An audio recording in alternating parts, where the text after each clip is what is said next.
Today we are going to be talking about Interrail, one of the best ways to get around Europe. I'm going to be sharing all my personal experience as well as explaining the system. That's what's coming up in the next few minutes. Let's go. So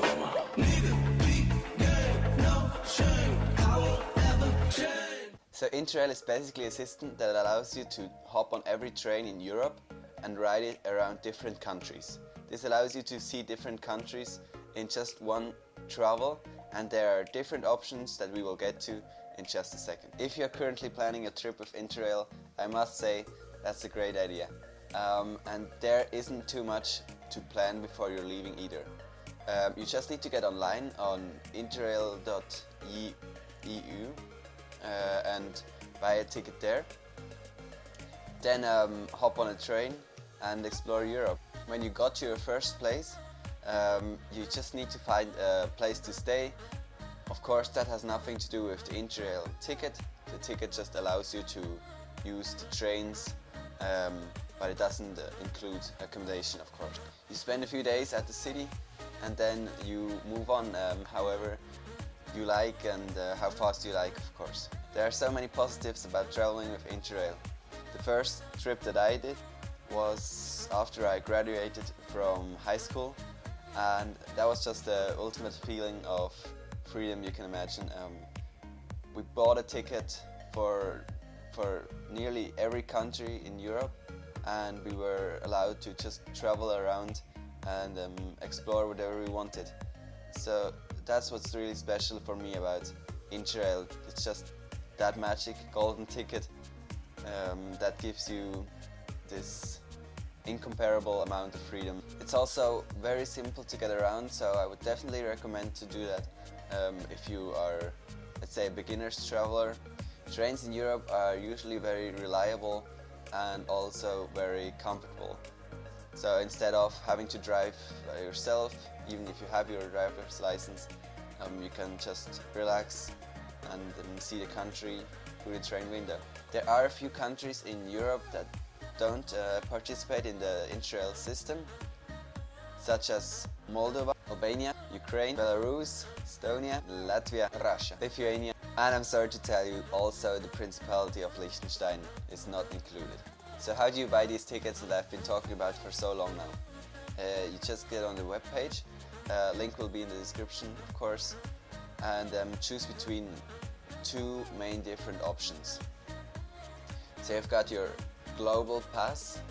That's mainly the one I was talking about before, where you get to travel to nearly every country in Europe except the ones I named just. And there's also your one country pass. This pass allows you to just travel around one country. That might be a good option if you're just looking and doing a shorter trip. There are a few good options there.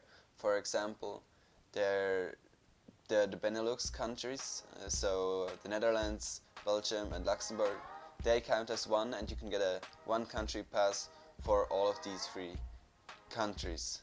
That's a very good deal because that will only cost you 90 euros upwards, I think.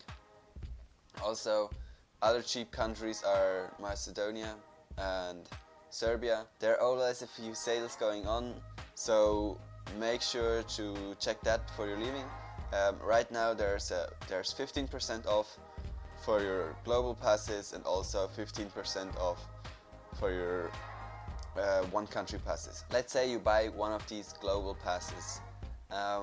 Just keep in mind that there are a few extra payments you might have to take. You're not forced to take them, but if you want to make reservations, for example, that costs you a little bit more. Also, overnight trains, that costs you more. You still have to pay less than people without the Interrail ticket, but yeah, you still have to pay a little extra. There are two new passes Interrail released.